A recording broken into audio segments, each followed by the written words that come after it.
ऐसा होता है कि नहीं? कैकई ने सुख दिया तो कैकई ने राम को वनवास भेज करके दशरथ जी को दुख भी दिया। इसलिए कहता हूं, संसार से सुख की चाहत जो आप रखे हैं यही रॉन्ग है, यही गलत। संसार से सुख नहीं चाहिए हमें, न चाहत रखिएगा। सुख तो भगवान के भजन में है, भगवान के चिंतन में है। संसार का सुख है क्षणिक, भक्ति का सुख है अपार। इसलिए भक्ति के सुख को लीजिए और संसार के सुख को मन से निकाल फेंकिए। अब बहुत हो गया, बहुत गई थोड़ी रही, अब तो जागो, रोने को तैयार रहिएगा। ये दुनिया के लोग बाद में पर रोते हैं, है ना? आप लोग भी रोने को तैयार रहिएगा। भाई ये बताओ, पत्नी और पति में दो में से एक पहले मरेगा, हाँ या ना? पति और पत्नी दोनों में से पहले एक मरेगा। वो पहले एक कौन मरेगा ये भगवान जानते हैं, लेकिन मरेगा मैं ये जानता हूं। मैं इतना जानता हूं कि दो में से एक मरेगा, पहले कौन मरेगा ये मेरे भगवान जानते हैं। अब इसलिए जब पता है कि मरोगे दो में से एक, आज तुम दो हो कल एक हो जाओगे, तो अभी से धीरे धीरे मन हटाना शुरू कर दो तो दुख कम होगा। और बाद में ही आप हटाओगे तो बहुत रोना पड़ेगा। हम समझा रहे हैं आपको, सब बता रहे हैं, आप अभी समझते नहीं है, बाद में रोएंगे। क्या होगा तब रोने से? कितनी पत्नियां रोती हैं अपने पतियों के नाम पर, किसका पति वापस आया बताओ? आएगा कोई नहीं, रोते रोते और मर जाओगी। इसलिए अपना मानना ही है तो क्यों ना गिरधर को माना जाए। मेरे तो गिरधर गोपाल, दूसरों ना। अंदर से यही भाव रखो कि भगवान मेरे हैं, बाहर से दुनिया के रिश्ते नातों का व्यवहार करते रहो। सबको प्रसन्न रखो अपनी सेवा से, व्यवहार सबके संग करो, लेकिन अंदर से त्याग वैराग्य अभी से बनाना शुरू कर दो कि ये कुछ मेरा नहीं है, ये सब भगवान की अमानत है। जो बनाया है, जिसने भेजा है वही। हाँ, रचा है सृष्टि को जिस प्रभु ने, वही ये सृष्टि चला रहे।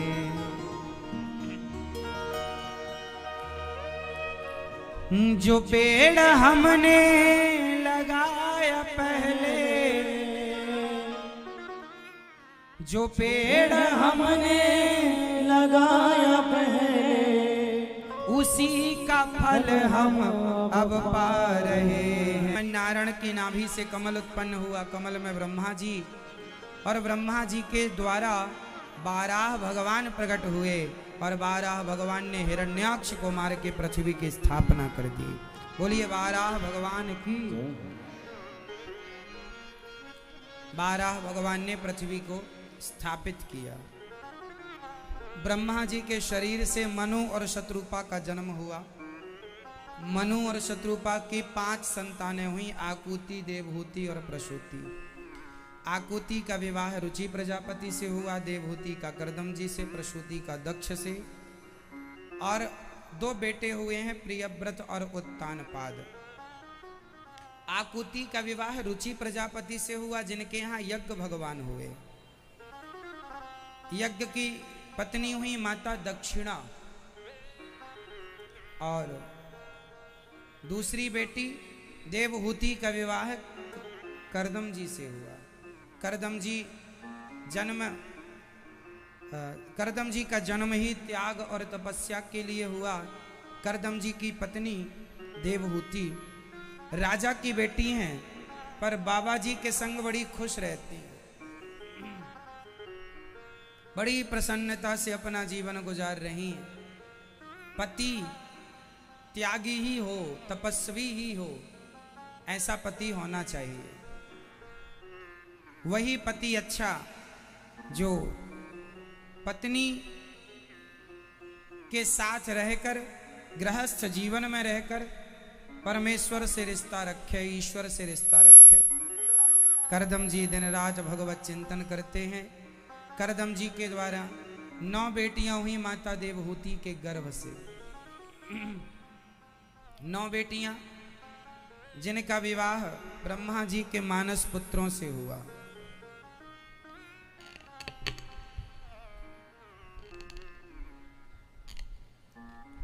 है ना, मानस पुत्रों से विवाह संपन्न हुआ।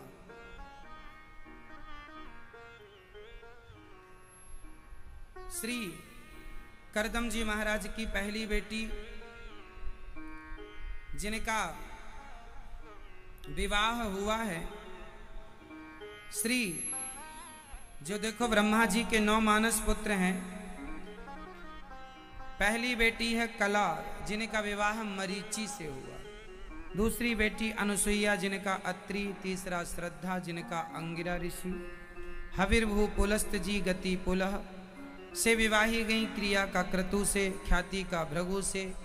अरुंधति माता का वशिष्ठ जी से। और अथर्वा जी का विवाह शांति से। करदम जी महाराज की 9 बेटियां हुई, 9 का घर बसा दिया। गृहस्थ जीवन पूरा होता है तब, जब गृहस्थी पूरी होती है तब, जब बेटी का विवाह हो जाए। बेटे अपना सेटल हो गए, बेटा अपना खुश सेटल हो गया, काम धाम करने लगा। बेटी अपने घरों में जाकर खुश हो गई। अब अपने को क्या करना, अब अपने को पूर्ण रूप से हर श्वास पर भगवान के नाम की रजिस्ट्री कर देना चाहिए। मेरी हर श्वास में भगवान का अधिकार है। हर श्वास में हो सुमिरन तेरा, यूं बीत जाए जीवन मेरा। हर श्वास में भगवान का चिंतन करो। करदम जी महाराज अपनी पत्नी से अब आज्ञा मांगते हैं, देवी हमें आज्ञा दो, भगवान का भजन करें। देवहूति ने कहा कि आप जाएंगे, हमारे लिए क्या है, हमारे पुत्र तो होए तो हम रहें उसके साथ। करदम जी रुके हैं और माता देवहूति के गर्भ से साक्षात भगवान श्रीमन नारायण कपिल बन करके प्रकट हुए हैं। बोलिए कपिल देव भगवान की। कपिल देव भगवान जिन्होंने अपनी माता को सांख्य शास्त्र का उपदेश किया। करदम जी तुरंत अपने पुत्र को देखते हैं, बेटा हो गया, बड़ा हो गया, समझदार हो गया, तुरंत वैराग्य लेकर घर से प्रस्थान कर जाते हैं। बच्चे बड़े हो जाए ना साहब, मैया जी भैया जी, तो आप लोग भी घर में त्यागियों की तरह रहा करो। बच्चों से बड़े हो गए हैं, अपना काम धाम कर रहे हैं, अब अपना भगवान का चिंतन करने में आप लोग लग जाओ। धीरे धीरे मन को संसार से हटाओ, कोशिश करो कि त्यागें। करदम जी चले गए तो कपिल भगवान से माता देवहूति ने प्रश्न किया कि मैं अपने मन को कैसे कंट्रोल करूं, हमारा मन बहुत ज़्यादा हमें सताता है। अच्छा ये बताइए, आपको परेशान कौन करता है? आपका पड़ोसी, आपके रिश्तेदार, आपका पति, आपका बेटा, या आपका खुद का मन? हमें सबसे ज्यादा परेशान कौन करता है? खुद का मन। हमारा मन हमें बहुत सताता है। हमारा मन क्यों सताता है? इसकी इच्छाएं ही पूरी नहीं हो पा रही हैं। क्यों जी? इसलिए मन की इच्छाएं पूरी करने में आप मत लगो, ये कभी किसी की इच्छाएं पूरी ना हो पाई। जिंदगी में 2 चीजें समझना है, एक होती हैं जरूरतें और एक होती है इच्छाएं। बताइए, इच्छाएं पूरी हो सकती हैं कि जरूरतें पूरी हो सकती हैं? 2 में से एक चीज बतानी है आपको। जीवन में पूरा क्या हो सकता है, इच्छाएं या जरूरतें? जोर से, क्या पूरा हो सकता है? क्या पूरा हो सकता है भैया बता? क्या? हमारी इच्छाएं तो कभी पूरी नहीं हो सकती। रावण की भी इच्छाएं अधूरी रह गई थी। आपको पता है रावण की कुछ इच्छाएं थी क्या? रावण की इच्छा ये थी कि वो पृथ्वी से स्वर्ग तक सीढ़ी बनाना चाहता था। पृथ्वी से स्वर्ग तक क्या बनाना चाहता था? सीढ़ी। लेकिन रावण की इच्छा पूरी ना हो सकी। रावण की दूसरी इच्छा थी वो चाहता था कि सोने से सुगंध निकलनी शुरू हो जाए तो पता लगेगा कि ये सोना है। लेकिन इस रावण की ये इच्छा भी पूरी ना हो सकी। सोने में सुगंध निकल, उसकी लंका सोने की थी, फिर भी उसे त्रिवित्र डालना पड़ता था। उसे लगा झंझट ही ना रहे, सोने से खुशबू निकलती रहे। लेकिन रावण की इच्छा भी पूरी ना हो सकी। रावण की तीसरी इच्छा क्या थी?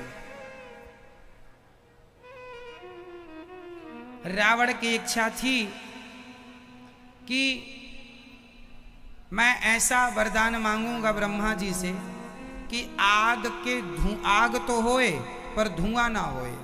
आग में धुआं ना होना चाहिए, क्योंकि ये धुआं पूरी लंका को काला कर देता है। भाई उसकी रसोई में भी तो पहले गैस वैस का जमाना तो रहा नहीं होगा, तो चूल्हे में रोटी जब बनती होगी तो उसकी पूरी रसोई सोने की काली हो जाती रही होगी। तो रावण सोचता रहा लो सोना काला हो, धुआं ना निकले तो अच्छा। तो उसकी इच्छा थी कि धुआं ना निकले, ऐसी आग। आजकल अपने यहाँ जो रसोई गैस इत्यादि की आग होती उसमें धुआं नहीं होता। रावण इस जमाने में होता तो ये तो पूरा हो ही जाता उसका सपना कि आग तो है पर धुआं नहीं है। अपन लोग ऐसी आग यूज करते हैं जिसमें कोई धुआं, क्यों जी, होता है नहीं। तो रावण की ये 3 इच्छाएं थी और रावण की एक चौथी इच्छा भी थी। बताओ क्या? आप बताएंगे ये रावण की चौथी इच्छा क्या थी? आप बताओ, सबको पता है, सबको पता है, बस आप। रावण की चौथी इच्छा क्या थी? सीता माता को अपना बनाने की ये चौथी इच्छा थी। वो सीता माता को अपनी बनाना चाहता था, कहता था मंदोदरी तुम्हारी गुलामी करेगी तो मेरी बन जाओ। रावण की 4 इच्छाएं थीं, 4 में एक भी इच्छाएं पूरी। इच्छाएं तो रावण की पूरी ना भई तो तुम्हारी हमारी नहीं होंगी। हाँ, जरूरतें पूरी हो सकती हैं। आपकी जरूरतें कितनी हैं?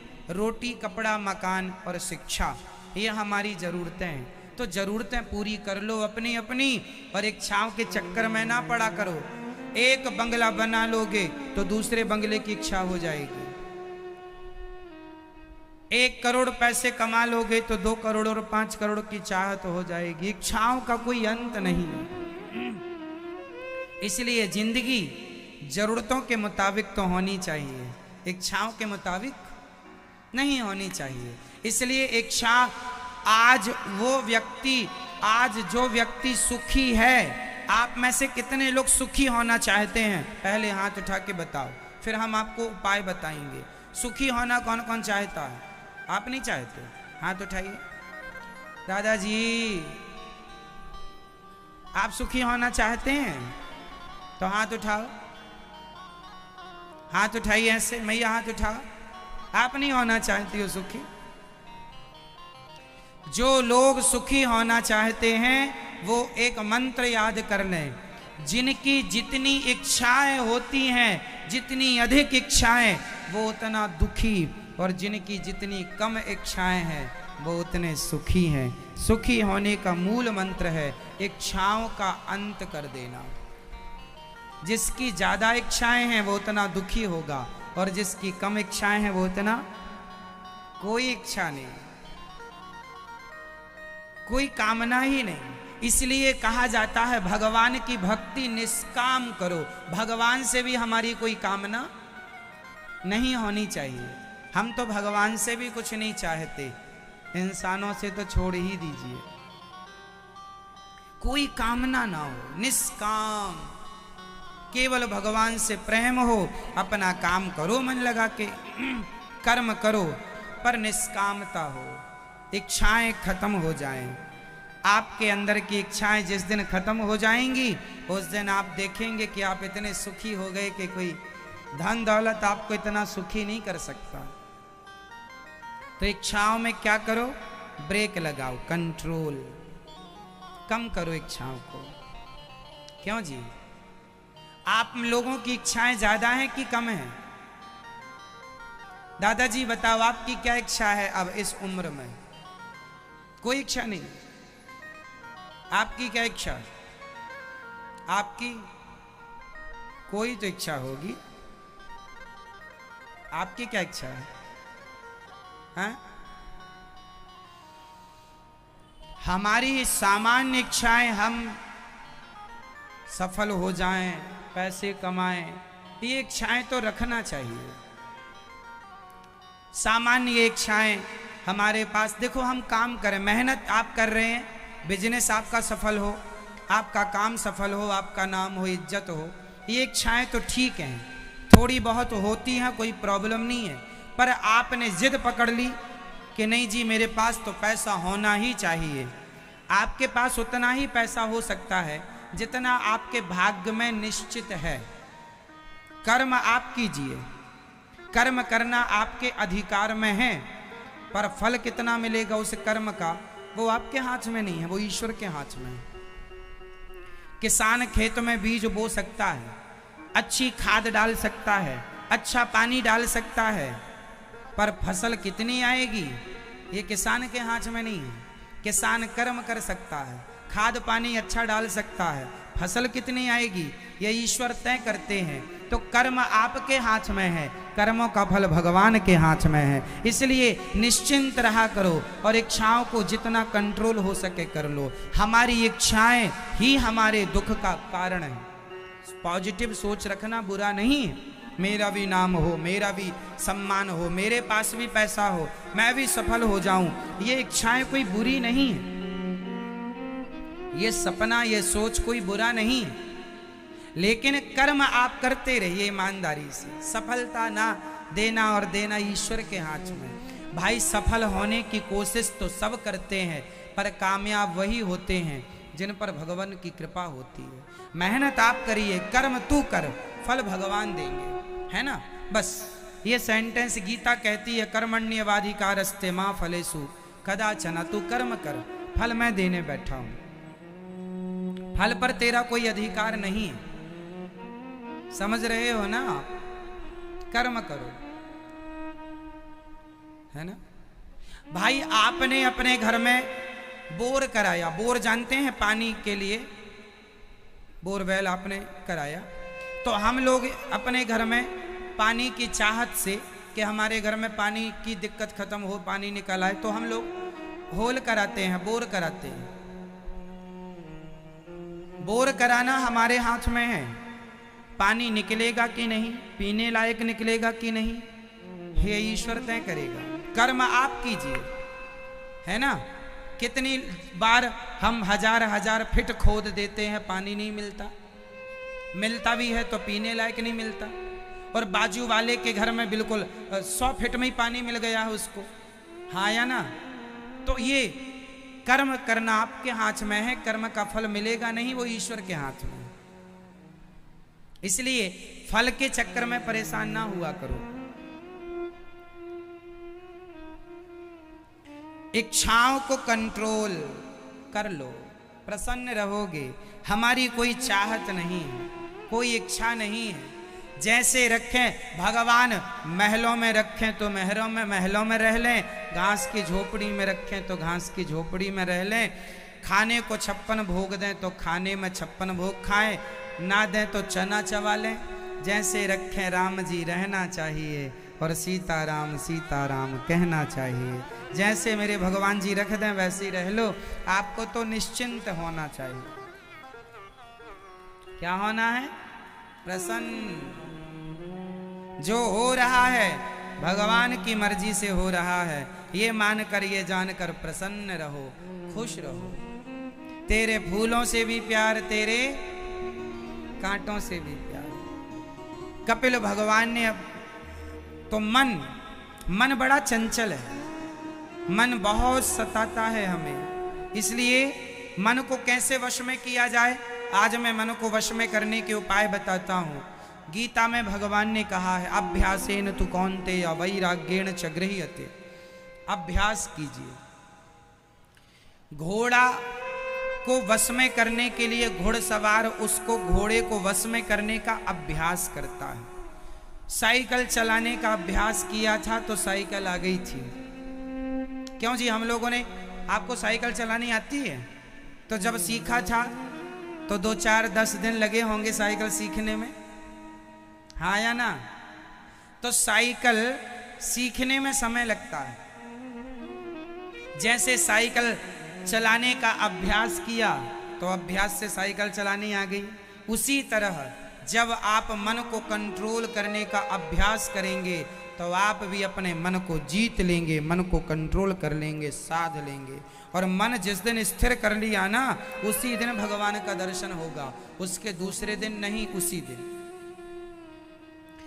एक राजा ने एक बकरे को खड़ा कर दिया, बोले जो इसका पेट भरेगा उसको इनाम दिया जाएगा। बहुत लोगों ने ट्राई किया, एक कोई पेट भर के लाए, जंगल में हरी हरी घास खवा के लाए।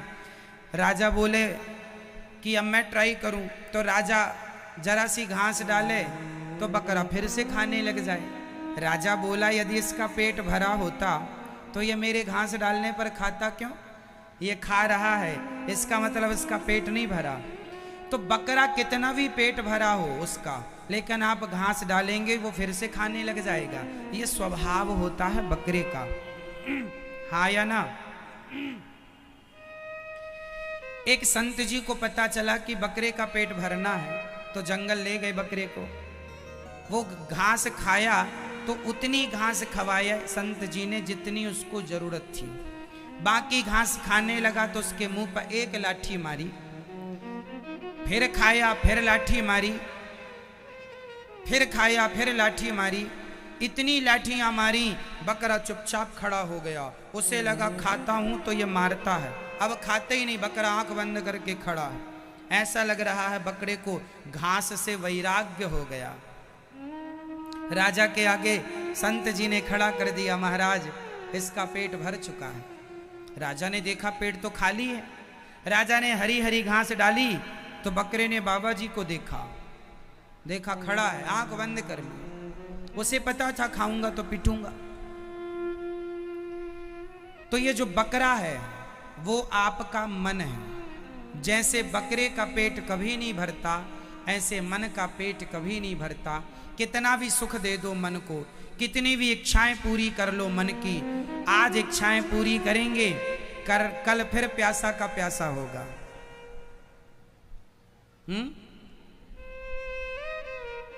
फिर प्यासा हो जाएगा। इसलिए मन बकरे की तरह है, कितना भी खवाओ पेट नहीं भरता।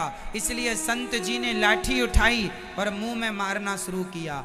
ये मन को आप क्या करें, संयम की लाठी उठाएं और मन को संयमी बनाएं। संयमी बनो। संयम जानते हैं क्या होता है? देखना इंद्रियों के ना घोड़े बढ़ें, इनमें संयम के हरदम ये कोड़े पड़ें। अपने रथ को सुमार्ग लगाते चलो, मन से गोविंद गोपाल गाते चलो। देखना इंद्रियों के ना घोड़े बढ़ें। संयम क्या होता है? संयम होता है ब्रेक। उदाहरण, फॉर एग्जाम्पल, जैसे आपको शुगर की बीमारी है, आपको डॉक्टर ने बोला है मीठा नहीं खाना, शक्कर नहीं खाना, चाय नहीं पीना, मिठाई नहीं खाना। अब आपके सामने गुलाब जामुन रखी हो और आपकी शुगर 350 है और आपके सामने गुलाब जामुन, आपका मन बहुत हो रहा है खाऊं, खा लूं, खा लूं, खा लूं। आपका मन बहुत है कि खा लूं, लेकिन आपने अपने मन को नहीं खाएंगे तो शुगर बढ़ जाएगी, मर भी जाएंगे, डॉक्टर ने मना, नहीं खाएंगे। मन बहुत करता, मन जाता है गुलाब जामुन खा लो, खा लो, लेकिन आपने साध लिया नहीं खाएंगे। ये है कंट्रोल। इसी को कहते हैं संयम। इसे क्या कहते हैं? मन है खाने का, फिर भी आपने अपने को कंट्रोल कर लिया, वश में कर लिया। यही है मन को जीतना। ऐसे आपको मन को जीतना है। आपका मन भोगों में जाए तो मन को नहीं, कल ही तो भोग भोगे थे, क्या पा लिया? सालों से यही करते आ रहे हैं। कौन सा सुख मिला, शरीर और जर्जर होता चला गया। इसलिए कंट्रोल यही है संयम। देखना, इंद्रियां तो भागेंगी, इंद्रियां तो अपनी ओर ले जाएंगी, इंद्रियां तो कहेंगी हमें ये सुख दिलाओ, हमें ये सुख दिलाओ, लेकिन आपको कंट्रोल करना है। नहीं करोगे तो मन आपको ले जाता रहेगा उल्टी सीधी जगह। इसलिए क्या करना है, संयमी बनना है। क्या बनना है मैया, जोर से, संयमी। तो मन को ऐसे हम जीतेंगे धीरे धीरे कंट्रोल करके। आप लोग क्या करते हैं, जो मन ने कहा वो आपने कर दिया, लो भैया मन ऐसे में बिगड़ेगा। बच्चों की हर जिद पूरी नहीं करनी चाहिए। हर जिद पूरी करोगे तो कल को बच्चे उल्टी सीधी जिद करेंगे, नहीं पूरी करने में आपको ही वो उल्टा सीधा जवाब देंगे। इसलिए वो जिदें पूरी करो जो उचित हैं, अनुचित जिद बच्चे की पूरी ना करो।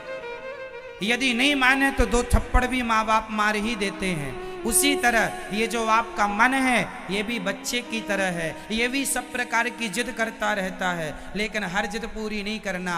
थोड़ा अपने विवेक से अपने मन को आपको कंट्रोल करना पड़ेगा। आप ही जीतेंगे और आप ही हारेंगे। आप मन के हारे हार है, मन के जीते जीत। मन ही मिलावत राम से, मन ही करत फजीत। लोग कहते हैं हमारा मन पढ़ाई में नहीं लगता, हमारा मन पूजा में नहीं लगता। नहीं जी, ये प्रश्न ही गलत है। मन नहीं लगता इसका मतलब ये है आपने मन लगाने की कोशिश ही नहीं की, और कोशिश की होती तो कोशिश करने वालों की कभी हार नहीं होती, है ना। कोशिश की होती लगाने की कि कब तक नहीं लगेगा, मन की ही चलेगी क्या, कब तक नहीं। 2-4 थप्पड़ मारो मन को, क्यों रे क्यों नहीं लगता, लग क्यों नहीं लगेगा, लगाओ, क्यों नहीं लगेगा। मन की इतनी औकात कि वो मेरे से बाहर जाएगा। इसलिए कंट्रोल, मन को जरा कंट्रोल करो। नहीं ये मन के हारे हार है, मन के जीते जीत। मन ही मिलावत राम से, मन ही करत फजीत। सारी फसाद की जड़ ये मन है। रे मन तू सत्संग कर छोड़ जगत की रीत, अंत समय पछताएगा जब आयु जाएगी बीत। मन की गति है अटपटी, झटपट लखे न कोय। मन की जब खटपट मिटे तो झटपट दर्शन होए। ये मन की खटपट मिटे तो झटपट राम जी का दर्शन हो, श्याम जी का दर्शन हो। ये मन ही तो है जो आपको यहाँ वहाँ भटकाता है। अच्छा ये बताओ, सुई हिल रही हो तो क्या हिलती हुई सुई में धागा जाएगा? जोर से। धागा डालने के लिए सुई का क्या होना जरूरी है? सुई का स्थिर होना जरूरी है ना मैया? ओ पंचायती मैया सुन लो मेरी माँ, सुई का स्थिर होना जरूरी है। स्थिर सुई होगी तो धागा बड़ी आसानी से चला जाएगा। उसी प्रकार आपका मन भी भटकता है तो भगवान रूपी धागा प्रवेश कैसे करेगा? इसलिए मन को स्थिर कर लीजिए, अपने आप मन में शांति का धागा प्रवेश कर जाएगा, शांति प्राप्त होगी। अब शांति इसलिए नहीं है क्योंकि मन चंचल है, ठहरते ही नहीं है। सुई हिल रही है, धागा जाएगा ही नहीं। मन को कंट्रोल कौन करेगा? उत्तर आप दो। मन को कंट्रोल कौन करेगा? जोर से, कौन करेगा? आप खुद करेंगे। मन किसका है? आपका। तो कंट्रोल कौन करेगा? हम उपाय बता सकते हैं, करना तो आपको ही पड़ेगा। तो आपको मन को कंट्रोल करना है, और मन वो चाबी है। मन क्या है? चाबी। चाबी से ताला बंद भी होता है और उसी चाबी से ताला खुलता भी है। ये मन चाबी है। ये मन संसार में लगेगा तो बंधन का कारण हो जाएगा, और यही मन भगवान में लग जाएगा तो मुक्ति का कारण बन जाएगा। ये मन है, ये बंधन भी दिलाता है, ये मुक्ति भी दिलाता है। ये मन है, यही नरक दिलाएगा, यही स्वर्ग दिलाएगा, यही वैकुंठ दिलाएगा, यही भगवान का दर्शन कराएगा। अब ये मन कहाँ लगाना है? आपका मन है, आप जानो।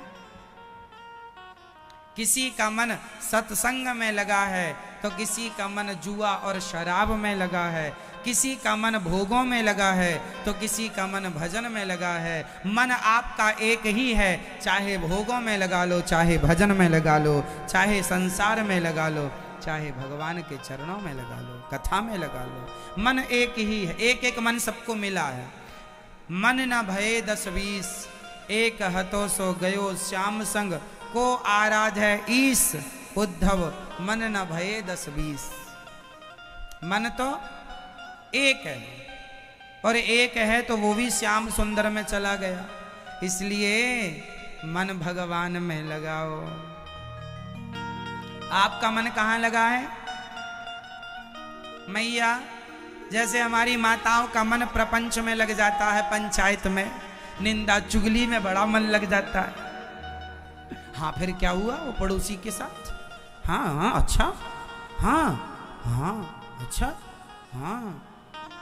देखो जरा, इतना मजा आता है ना आप लोगों को निंदा चुगली सुनने में, और उंगली उसके गले में डाल डाल के निकलवाते हैं। और क्या हुआ? हाँ और बताओ।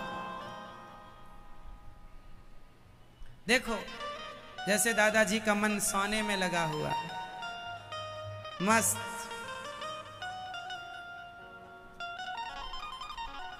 मन ही तो है। किसी का मन सोने का कर, चलो सो जाए, कथा अच्छी है, थोड़ा शांति मिल रही है, सो जाए, सो गए। किसी का मन प्रपंच में लग गया तो कोई मोबाइल ही निकाल के चलो थोड़ा चेक कर ले किसका मैसेज आया। मन है, मन बड़ा चंचल है, ये मन बड़ा चंचल है, कैसे तेरा भजन करूं, जितना इसे समझाऊं उतना ही मचल जाए। ये मन की गति बड़ी अटपटी है।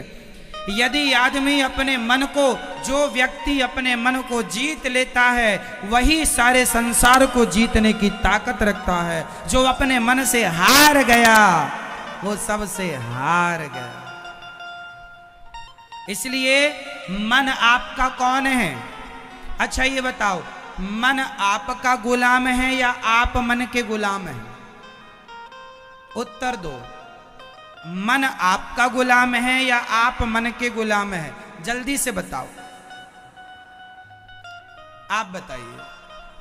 आप मन के गुलाम हैं कि मन आपका गुलाम है? आप मन के गुलाम हैं?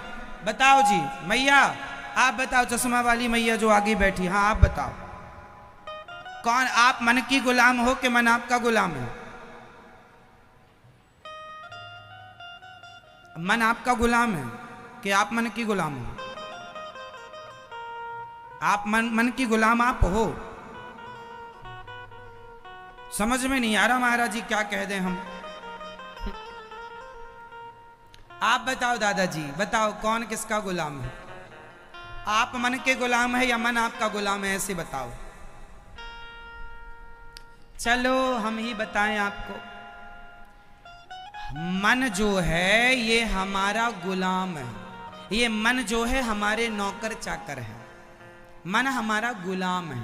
लेकिन आपने अपने मन रूपी गुलाम को इतना सिर पे चढ़ा रखा है कि आप ही इसके गुलाम बन गए हैं। ये मन वगैरह ये हमारे गुलाम है। ए मन चल यहाँ खड़ा रह चुपचाप, आज पूजा में लगेगा मन। मन कितना भटके सो भटकने दो, आप तो कंट्रोल करो। मन के कोई हाथ पांव नहीं होता। मन कह सकता है वहां चलना है, चलना तो आपको ही पड़ेगा। तो मन हमारा गुलाम है, तो गुलाम बना के रखो अपने मन को। ये आप पर हावी हो जाएगा तो बहुत नचाएगा। इसलिए मन को कंट्रोल करो और मन से कहो यहाँ वहाँ ना भागा कर, चल भगवान के चिंतन में लग जा, चल भगवान की सेवा में लग जा, चल माँ के पांव दबाने में लग जा, चल पिता की सेवा में लग जा, चल समाज की सेवा में लग। आप लोग कहते हैं मन नहीं लगता, मन मतलब आपके कंट्रोल से बाहर हो गया, इसलिए अब वो आपके बस में नहीं है। कंट्रोल में लाओ मेरी माँ, पूरा खेल मन का है। हाँ, इसलिए कपिल भगवान का दिव्य ज्ञान सुनकर माता देवहूति कपिल भगवान ने कहा, तितिक्षवः कारुणिकाः सुहृदः सर्वदेहिनां अजात शत्रवः शांता साधवः साधुभूषण। सहनशील बनो, अच्छी संगति करो। कपिल भगवान से माँ देवहूति ने कहा भक्ति क्या है? कपिल भगवान ने कहा माँ भगवान की सेवा, समाज की सेवा, सबको भगवान मान कर सेवा करना, यही भगवान की सर्वश्रेष्ठ भक्ति है। सब में ईश्वर है ये मानकर सेवा करो। सब किसका रूप है? सब भगवान। सिय राम मैं सब जग जाने, सब ईश्वर है, सब भगवान है।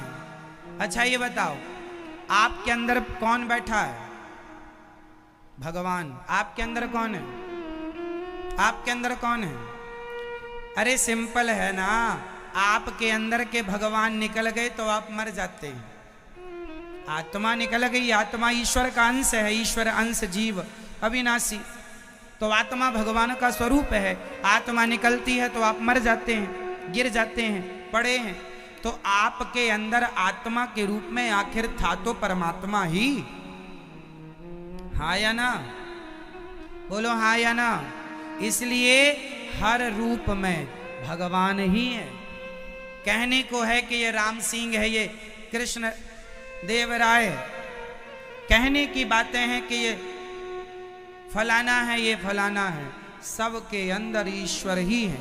इसलिए सबको भगवान मानकर प्रणाम करना चाहिए। ना जाने किस रूप में नारायण मिल जाए, है ना? कबीरा इस संसार में सबसे मिलियो धाय, ना जाने किस रूप में नारायण मिल जाए। इसलिए सबसे मिलो भगवान की तरह, सब में ईश्वर है। इसलिए सबकी सेवा करो। कोई भी द्वार पर आए उसे जरूर प्रसाद देना चाहिए। जैसे आजकल आपके दरवाजे पर कोई भिखारी वगैरह आ जाते हैं ना, तो आप कुछ देते नहीं हैं, आप ज्ञान दे देते हैं। क्यों रे, कमा के खा नहीं सकता? कमा के खाना चाहिए, ये बात सही कह रहे हैं आप। क्यों? कमा के खाना चाहिए, ये बात सही है। लेकिन आपके द्वार पर अतिथि आया है, रोटी मांग रहा है, कुछ मांग रहा है आपसे, मुट्ठी दो मुट्ठी चावल दीजिए, कटोरी दो कटोरी आटा दीजिए। आप तो ज्ञान दे देते, कमा के खा नहीं सकता। वो आपसे ज्ञान मांग ही नहीं रहा है, जो मांग रहा है वो आपने दिया नहीं। जरूरी नहीं है कि हर भिखारी गलत ही हो। कई लोग भीख मांगना उनकी जरूरत होती है, आवश्यकता भीख मंगवाती है, समय भीख मंगवा देता है ना? भीख मांगना कोई चाहता नहीं है, कोई खुशी से भीख नहीं मांगता, कई बार मजबूरियां भीख मंगवाती हैं। इसलिए आपको चाहिए कि द्वार पे आया है, जो आपकी श्रद्धा है वो दीजिए। हो सकता है उस रूप में भगवान आए और आपने भगवानों को चल दो, भाग जा मेरे घर से, कमा के खा नहीं सकता तू, हट्टा कट्टा शरीर है। हो सकता वो भगवान हो। अरे दो चार मुट्ठी चावल देने में आपका क्या घट जाएगा? तो खाली हाथ द्वार से कोई अतिथि ना जाए। हम ये नहीं कहते कि तुम उससे पैसा दो। आजकल के भिखारी भी एडवांस हो गए हैं, उन्हें 10 रुपए दो तो 10 रुपए नहीं लेते, बोले 50 रुपए लूंगा, 100 रुपए। ऐसे भिखारियों को तो आप ठीक है, आप कह दें तो कह दें। भिखारी की भी क्वालिटी होती है। भिखारी की क्वालिटी ये होनी चाहिए, जो अच्छा भिखारी होगा वो जितना दे दोगे उतने में संतुष्ट हो जाएगा। ये अच्छे भिखारियों की पहचान है। क्योंकि जो भिखारी 10 रुपए में भी संतुष्ट ना हो, ये जरूर बिजनेसमैन है, ये जरूर व्यापार बनाया है भिखारी को। तो आप इसके साथ तो इसको समझाएं तो कोई बात नहीं, पर उसके चक्कर में जो यथार्थ जरूरतमंद हैं, कहीं भगवान आपके द्वार से भूखे ना चले जाएं, इस बात का आप ध्यान रखा करो, ठीक है? इसलिए हमें सब में भगवान का दर्शन करना चाहिए और सबकी सेवा करनी चाहिए। इसलिए ये दास अनिरुद्ध, मैं कोई ऊंच नीच जात पात नहीं मानता ना देखता, मैं तो सबकी सेवा करता हूँ। जो मेरे से बनता है सेवा करता हूँ, जो मैं स्वयं खाता हूँ वही आपको खिलाने की कोशिश करता हूँ। गौरी गोपाल अन्न क्षेत्र में गौरी गोपाल जी की रसोई में 20,000 लोग रोज प्रसाद पाते हैं। और भोजन की क्वालिटी आपने प्रसाद पाकर देखी ही होगी। जो ये दास मैं स्वयं खाता हूं वही आपको खिलाने का प्रयास करता हूं। तो सेवा यही है, सब में भगवान मानकर सेवा करना है। गाली दे कोई तो देता रहे, पर हम तो अपना धर्म पूरा करेंगे। इसलिए आप अपना अच्छा काम करते रहो बस। कपिल भगवान ने मां से कहा सेवा ही भक्ति है। जो सेवा नहीं करते, केवल वो ये सोचते हैं कि हम जंगल में जाकर भगवान को पालेंगे। जंगल में जाने की जरूरत ही नहीं है। समाज में रहकर समाज की सेवा करते हुए समाज को, प्रत्येक प्राणी को भगवान के तुल्य मानकर सबकी सेवा करना, यही सबसे बड़ी भक्ति है और यही भक्तों के लक्षण है। सेवा ही भक्ति है। भज सेवायाम धातु से भक्ति बनती है। कपिल भगवान ने दिव्य ज्ञान दिया। माँ, जब हम अपने माँ के पेट में होते हैं ना, तो बच्चा अपनी माँ के पेट में क्या क्या करता है। जब पिता का तेज माँ के गर्भ में जाता है तो माँ के रज से मिलकर वह कलल बन जाता है। 5 दिन में वो बेर के समान कठोर हो जाता है। अब ये प्रोसेस देखिए, जो मेडिकल साइंस में आप लोग पढ़ते हैं वो हमारे भागवत में हजारों साल पहले लिखा जा चुका है। ये जो अब मैं कहने जा रहा हूं पूरा मेडिकल साइंस है। क्या सुनो, एक स्त्री के गर्भ में 9 महीने में बच्चा कैसे तैयार होता है, इस पर डॉक्टरों ने बहुत मेहनत की। तब एक एक्सपेरिमेंट किया बहुत सारे लोगों पर, और आज ये रिजल्ट आया सबके आगे कि जब स्त्री गर्भवती होती है तो पहले दिन से पूरे 9 महीने की अपडेट डॉक्टरों ने रखी। ये पूरी शोध, ये पूरा शोध हमारे आगे, आपके आगे अभी 20 साल हुआ है इस बात को आए। अभी 20 साल भी पूरा नहीं हुआ है ना। बच्चा अपने माँ के पेट में कैसी कैसी एक्टिविटी करता है, किस महीने में क्या करता है, ये अभी कुछ वर्षों पहले, 50 साल पहले, अब जैसे लिंग परीक्षण होता है। तो आप ये बताओ कि कितने महीने के बच्चे का, जब स्त्री का गर्भ कितने महीने का होने पर लिंग परीक्षण होता है, लड़का है कि लड़की, ये किस महीने में पता लगता है आप बताओ। पहले महीने में, दूसरे महीने में, तीसरे महीने में, चौथे महीने में या 5वें महीने में? जल्दी बताओ। लिंग परीक्षण डॉक्टर ये कब बता पाते हैं कि लड़का है कि लड़की? तीसरे महीने में। तीसरे महीने में ही बच्चे के शरीर में लिंग उत्पन्न हो जाता है। तैयार जो शरीर बनता है ना, तो उसमें स्त्री और पुरुष के जो निशान हैं वो तीसरे महीने तैयार होते हैं। इसलिए लिंग परीक्षण डॉक्टर लोग तीसरे महीने करते हैं कि लड़का है कि लड़की। तीसरे महीने बच्चे का अंग तैयार होता है, स्त्री पुरुष का। ये डॉक्टरों को पता कब चला? आज से लगभग 30 साल पहले। इसके पहले नहीं, और ज्यादा लो तो 50 साल पहले, इसके पहले नहीं। लेकिन यही जानकारी भागवत में हजारों साल पहले लिखी है कि बच्चा जब माँ के पेट में 3 महीने का हो जाता है तब उसके शरीर में स्त्री और पुरुष के चिन्ह उत्पन्न हो जाते हैं। मैं आपको लिखा हुआ दिखा सकता हूं भागवत जी में। तो मेडिकल साइंस जो पता आज लगाई है वो हमारे ऋषि मुनियों ने हजारों साल पहले। तो आप ये मान लो कि हमारे जो वेद पुराण हैं पूरे साइंटिफिक हैं, साइंस की कसौटी में खरे उतरते हैं। आप कोई भी साइंस की बात मेरे से पूछ सकते हैं, मैं उसको शास्त्रोक्त उसका उत्तर देना चाहूंगा आपके लिए, ताकि आप ये जान लें कि जो आज आपको हवा कह के बताया गया, नहीं जी ये तो आज ही है, पहले नहीं था। ऐसा नहीं है, पहले भी सब कुछ था। महाभारत के समय पे परमाणु तब भी था। मिसाइलें जो आज आप लोग जानते हैं, क्या उस समय ब्रह्मास्त्र नहीं था? क्या आग्नेयास्त्र नहीं था? ये सब महाभारत में इनका प्रयोग भी हुआ है। उन्हीं का अपडेट आज हम परमाणु कहते हैं, फलानी मिसाइल, फलाना ये फलाना। ये सब अपडेट वर्जन है, ये सब पहले से मौजूद था। ऐसा नहीं है कि आज ही है, तब के लोग नहीं जानते थे। बंदूक का आविष्कार, अभी से आपने सुना कि उस जमाने में झांसी की रानी के जमाने में तोप हुआ करते थे, बंदूक हुआ करती थी उस जमाने में। सन 57 की बात है, 1857 की बात है। तो लगभग 1800 के लगभग बंदूक तोपों का आविष्कार हो चुका था। 1800 में ही हुआ है। तोपों का, बंदूकों का आविष्कार किस सन में हुआ है?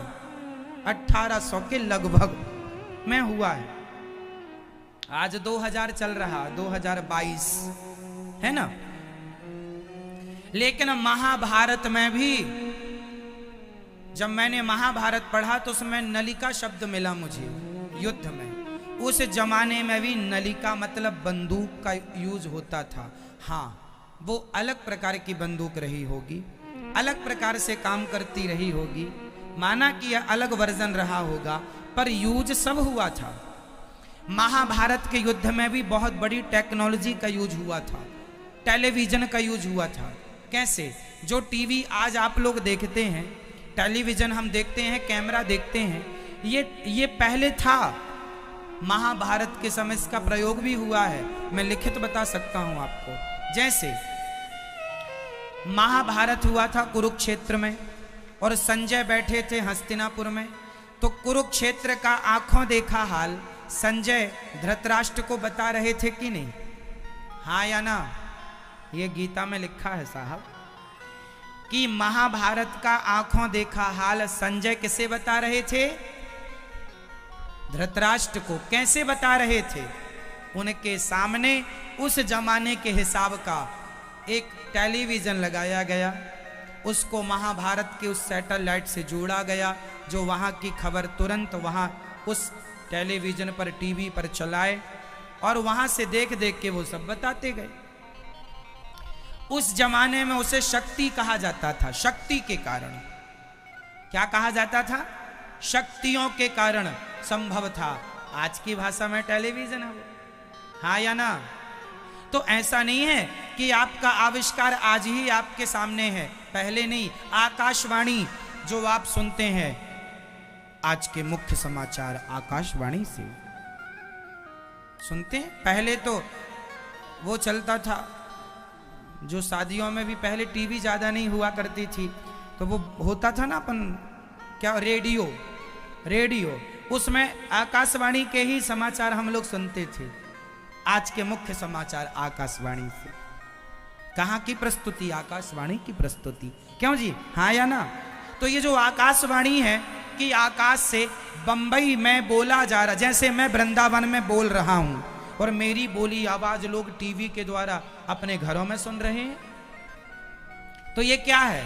यहां से फ्रीक्वेंसी जाती है, यहां से जाती है हेडक्वार्टर, वहां से जाकर सैटेलाइट में मेरी आवाज जाती है। सैटेलाइट से आपके घरों में जो एंटीना लगा है, छतरियां लगी हैं, वो छतरी कैच करती है और टेलीविजन पे आपको दिखाती है। 2-5 सेकंड के अंदर मेरी बात यहाँ से सैटेलाइट तक जाके और वापस पृथ्वी पे आती है। मेरी यहाँ से, यहाँ सेटअप लगा हुआ है, यहाँ जो मैं बोल रहा हूँ ये पहले जाता है दिल्ली में सिस्टम लगा हुआ है, उस सिस्टम से फिर वो सैटेलाइट में भेजी जाती है आवाज़, मेरी ही आवाज़। कोई भी समाचार न्यूज आप सुनते हैं, सबका मैं प्रोसेस बता रहा हूँ। पहले आवाज़ जाती है सेंटर में, जहाँ भी उसका पॉइंट होगा, दिल्ली बम्बई जो भी, तो दिल्ली जाएगी पहले वॉइस, फिर उसके बाद सैटेलाइट जाएगी, फिर सैटेलाइट उसे पूरे दुनिया की छतरियों में वो भेजेगा और आपके टेलीविजन पर वो चीज़ दिख जाती है। तो कहने का मतलब ये आकाशवाणी ही है। मेरी आवाज़ पहले आकाश में जाती है, फिर आकाश से आपके टीवियों पे आती है, यही आकाशवाणी है। तो आज की ये आकाशवाणी केवल आज है ऐसा नहीं साहब, ये उस जमाने पर थी जब रावण माता देवकी को लेकर जा रहा था, तब आकाशवाणी ही हुई थी कि रावण तुझे, कंस तुझे मारने वाला देवकी के 8वें गर्भ से पैदा होगा। तो आकाशवाणियां केवल आज हैं ऐसा नहीं, तब भी थी। हाँ, वो टेक्नोलॉजी अलग रही होगी, उसका हिसाब किताब अलग रहा होगा, उसकी क्वालिटी अलग रही होगी, पर रही है। तो ऐसा नहीं है कि आज ही सब कुछ है, तब पहले के लोग नहीं जानते थे। पहले से, आज से ज़्यादा पहले टेक्नोलॉजी थी। इसलिए आज कितनी भी बड़ी इमारत बना लीजिए, दुनिया के 7 अजूबों में एक अजूबा ताजमहल है। ताजमहल को भारत के ही वैज्ञानिकों ने, भारत के ही इंजीनियरों ने बनाया था। उस जमाने में बनाया था जब कोई क्रेन, कोई पॉकलिन मशीन इत्यादि नहीं हुआ करती थी, लेकिन बना के ऐसा खड़ा कर दिया ना कि वो आश्चर्य हो गया दुनिया के लिए। तो आज से ज्यादा टेक्नोलॉजी तब थी कि आज है। हावड़ा का ब्रिज आप जाकर देख लीजिए, इतना लंबा बना है, कोई खंबा नहीं है बीच में, उस जमाने का बना। तो ये भारतीय ही दिमाग तो था वैज्ञानिकों का। आप लोग कहते हैं अंग्रेज आके बनवाए, अंग्रेजों ने नहीं बनवाया, अंग्रेजों को भी दिमाग देने वाले भारतीय ही थे। क्या मजाल कि अंग्रेज यहां आके कुछ कर जाएं, वो तो अपने कुछ गद्दारों ने उनका साथ दिया। दिमाग तो यहीं का था। हमारे आर्यभट्ट ने शून्य दिया। कोणार्क मंदिर 1400 साल पुराना है। उस कोणार्क मंदिर में एक चक्र बना हुआ है, जिसमें आज भी वो चक्र सही समय बताता है। आपकी घड़ी आज समय बताती है साहब। 1400 साल पुराना कोणार्क मंदिर उड़ीसा में आप जाइएगा, दर्शन कीजिएगा, मैंने भी दर्शन किया है। आज भी वो चक्र सही समय बताता है, सूर्य के प्रकाश से। नया जो 10 का नोट है ना, उसमें उसका चित्र अभी छपा हुआ है, दर्शन कर सकते हैं। तो हमारे यहाँ टेक्नोलॉजी, हमारे यहाँ आज से नहीं जी, ये दुनिया जितना बक बक बक बक कर रही है, ये दुनिया को सारा ज्ञान भारत से ही मिला है। ये भूल गए हैं वो अलग विषय, भूल गए अलग विषय है। एक चीज बता दूं आपको, आज आप नया मोबाइल खरीदते हैं तो बताओ उसमें सबसे पहले क्या मांगता है? मेल आईडी मांगता है, हाँ या ना? आपकी जीमेल आईडी मांगता है वो। अब आप आश्चर्य मानेंगे कि मोबाइल दुनिया में, किसी भी दुनिया का मोबाइल कोई भी चलाए, किसी भी देश का, सबसे पहले वो जीमेल आईडी मांगता है। आपको आश्चर्य होगा ये सुनकर कि जीमेल का आविष्कार करने वाला भारतीय व्यक्ति है। आप गूगल में जाके देख लीजिएगा, भारतीय व्यक्ति है जो जीमेल को बनाने वाला, जीमेल को डेवलप करने वाला। बाद में गूगल ने उसे ले लिया तो गूगल ने अपना नाम चिपका दिया कि मैंने किया। नहीं जी, किया भारतीय व्यक्ति ने। भारत का दिमाग साहब, भारतीय आदमी को समय नहीं है क्रिकेट देखने से, उल्टे काम करने से। सही दिमाग लगाए तो दुनिया की ताकत नहीं कि भारत का कोई पंगा ले सके, भारत का कोई लोहा ले सके। आज दुनिया को ज्ञान देने वाला गूगल का सीईओ सुंदर पिचई भारत का आदमी है। आपको याद होना चाहिए, जो आप मोबाइल पर मैप डालते हैं, हमें फलानी जगह जाना है तो मोबाइल बिल्कुल लोकेशन निकाल कर दे देता है। मैप का यूज करते हैं ना मोबाइल पर, फलानी जगह जाना है, बिल्कुल लोकेशन ला के डाल देता है, रास्ता भी बता देता है। ये दिमाग भारतीय का दिमाग है। सुंदर पिचई जो गूगल के सीईओ हैं, गूगल के लिए काम करते हैं। गूगल विदेशी कंपनी है, पर उसके लिए काम सुंदर पिचई साहब करते हैं। दिमाग भारत का है। चूंकि दुनिया के पास यूज करना आता है, उनके पास प्लेटफॉर्म है, वो वहां जाके काम कर सकते हैं।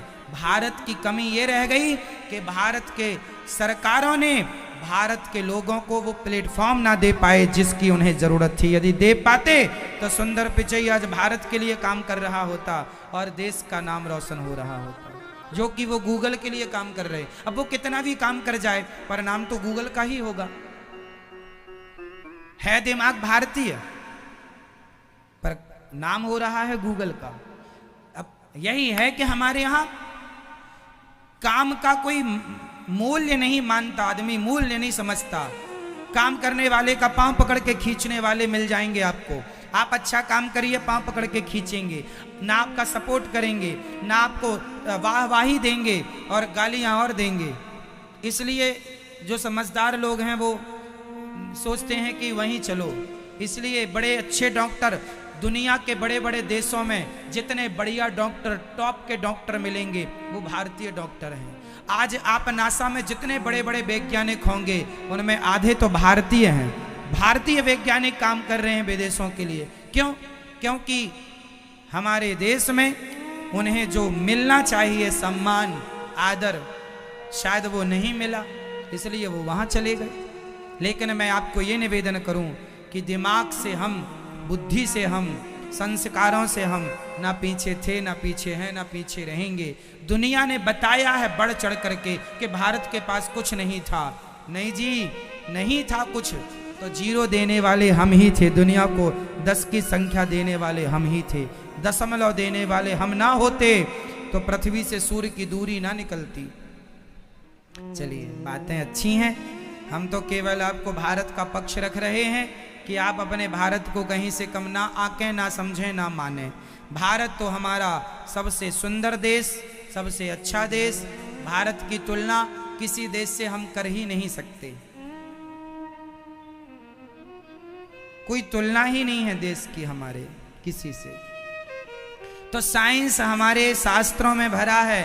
कपिल भगवान के दिव्य ज्ञान से माँ देवहूति सिद्धा नाम की नदी बनकर बह गई और कपिल देव जी ने आचमन किया, गंगा सागर चले गए। बाकी तीर्थ बार बार, गंगा सागर एक बार। मनु जी महाराज की तीसरी बेटी प्रसूति, जिनका विवाह दक्ष से हुआ, दक्ष की छोटी बेटी सती का विवाह शिव जी से पार्वती के रूप में जन्मी और शिव पार्वती का विवाह हुआ। कथा हमने आपको सुनाई थी कल और परसों। तो भगवान शंकर जी का विवाह हुआ। अब मनु जी के 3 बेटियों की कथा पूरी हुई। अब 2 बेटों की कथा सुनो। मनु जी के 2 बेटे प्रियव्रत और उत्तानपाद। उत्तानपाद की 2 पत्नियां हैं, सुनीति और सुरुचि। सुनीति का विवाह, सुनीति के पुत्र हुए हैं ध्रुव और सुरुचि के पुत्र हुए हैं उत्तम। सुनीति का बेटा जो ध्रुव है ना, बहुत छोटा सा, नन्हा सा, प्यारा सा बच्चा है। एक दिन उसने अपनी माँ, अच्छा जो उत्तानपाद जी थे ना, वो अपनी सुरुचि से ज्यादा प्यार करते थे, तो उसके कहने से सुनीति को घर से निकाल चुके थे। तो पुराने महलों में वो अपना गुजारा करती थी। एक दिन ध्रुव जी ने अपनी माँ से कहा, माँ मेरे पिताजी कौन हैं? तो माँ ने बता दिया कि तुम्हारे पिता ये जो राजा हैं उत्तानपाद जी, यही आपके पिता हैं।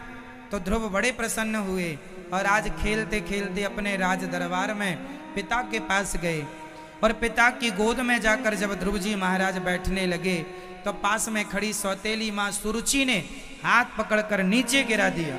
तू इस गोद में बैठने का अधिकारी नहीं है, जा पहले तप कर, तप करने से भगवान प्रसन्न हो तो मेरे गर्भ से जब तू जन्म लेगा तब तू इस गोद में बैठने का अधिकारी बनेगा। ध्रुव जी का अपमान कर दिया। ध्रुव जी महाराज रोते रोते घर से निकल पड़े पिता के यहाँ से, माँ के पास आए। माँ ने समझाया, क्या हुआ? माँ अपमान कर दिया, कह दिया कि तू अभागिन का बेटा है। सुनीति ने कहा, बेटा मैं अभागिन ही तो हूँ, भाग्यशाली होती तो तुझे तेरे पिता की गोद में ना बैठा देती। मैं अभागिन हूं इसलिए मैं तुझे तेरे पिता की गोद में ना बैठा सकी। तू जा बेटा और जाकर के तप कर। एक माँ अपने बच्चे को तप करने के संस्कार दे रही है। माँ चाहे तो बेटे को राम बनाए, माँ चाहे तो बेटे को रावण बनाए। माता पिता कुम्हार होते हैं और बच्चे होते हैं मिट्टी। चाहे तो माता पिता बच्चे रूपी मिट्टी का सुराही बना दें, घड़ा बना दें या चिलम बना दें। कुम्हार चिलम बनाता है तो चिलम भी जलती है, औरों को भी जलाती है। घड़ा खुद भी ठंडा है, औरों को भी शीतलता देता है। बस यही है, आप अपने बच्चों को चिलम बना दो या घड़ा बना दो। संस्कार बचपन में जो आप दे देंगे बुढ़ापे तक काम करेंगे। संस्कार देंगे तो काम आएगा। सुनीति ने अपने पुत्र ध्रुव जी को कहा कि बेटा तू जा और जा करके तप कर। ध्रुव जी महाराज तप करने निकले। रास्ते पर नारद जी मिल गए। उन्होंने 12 मंत्र दिया, ओम नमो भगवते वासुदेवाय। इस मंत्र का ध्रुव जी ने, नारद जी ने ध्रुव जी को जप करने का विधान बताया। पहले तो समझाया कि तू जा, बच्चा है, अभी छोटा है। ध्रुव जी बोले, ना, मैं भगवान को प्राप्त किए बिना अब मैं लौट नहीं सकता।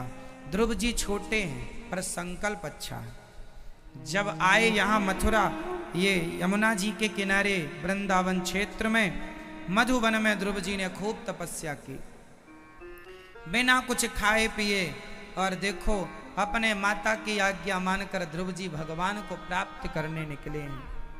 जीवन में जो बेटा अपने माँ बाप की आज्ञा मानता है, मुझे लगता है, अच्छा ये बताओ, जो बेटा अपने माँ बाप की आज्ञा मानता है वो बेटा पढ़ा लिखा है या जो नहीं मानता वो पढ़ा लिखा है? माँ बाप की आज्ञा का पालन करना ही बेटे की सबसे बड़ी शिक्षा है।